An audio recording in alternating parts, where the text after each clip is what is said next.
We carved this particular waka te o Maui to showcase Māori brilliance and excellence and reinforce the fact that our atua, or our gods, are with us at all times. Ko nei tētahi whakāturanga waka e kia nei ko te au a Maui. He kaupapa e whakātua nei te mōhiotanga ki te tārai waka Māori. E tino hari ana tā te me ki konei mātou ki tēnei taho o te moana o tauranga. Me te maharana hoki ko tō tātou ko ngā iwi o tauranga he iwi waka.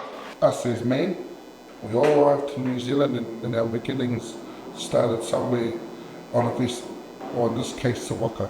Ko hai Mona Brown tētahi o ngā kai whakataki o tēnei whakāturanga, ka mutu he kai tārai waka hoki.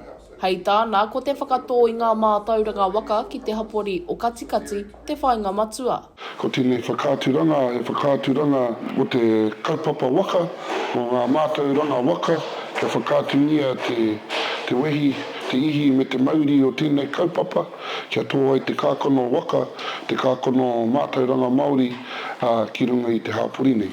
I ruia mai tēnei whakaro, kia tipu te whaihanga mō tētahi waka, ko te au Maui tēnā.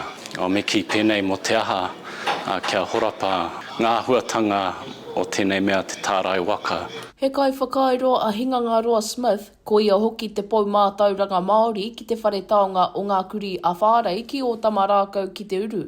E ai ki aia ko ngā mātauranga tārai waka tētahi o ngā hua nui o te kaupapa. Ko te tino hua o tēnei kaupapa, ko ngā tikanga tārai waka.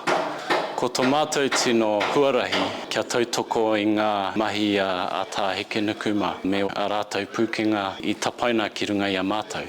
A lot of people come because they're curious, and from that, they're then interested in learning more about our Māori history, maybe going and learning some te reo so that they can embrace our culture.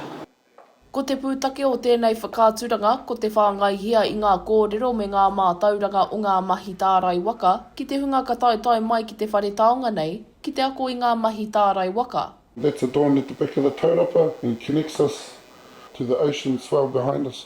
For me, I'm a 60-year-old Pākehā woman, and we never had education around our Māori history. So this is a really huge opportunity for everybody. Ko te tino wawata, kia tai mai ngā taiohi, ngā kura, ngā reanga o a popo, ki te tirotiro, ki te ako, ki te whakarongo ki ngā kōrero. O tira, kia pupu i tēnei mea te hiahia ki te whai i tēnei mahi. Me nui ake ngā waka ki runga i a tauranga moana. Kia mōhia mai te hunga, ki konei tonu mātou mahi ngā mahi o ngā tupuna. Ki konei tonu mātou e hoi ana, e tere ana i te moana o tauranga. Ko tūwhera te whakāturanga i nei mo te hunga e hihi ana ki te whai i ngā mātauranga, me ngā koranga tuku iho e pāna ki te tārai waka. Macie Kuki, Aukaha.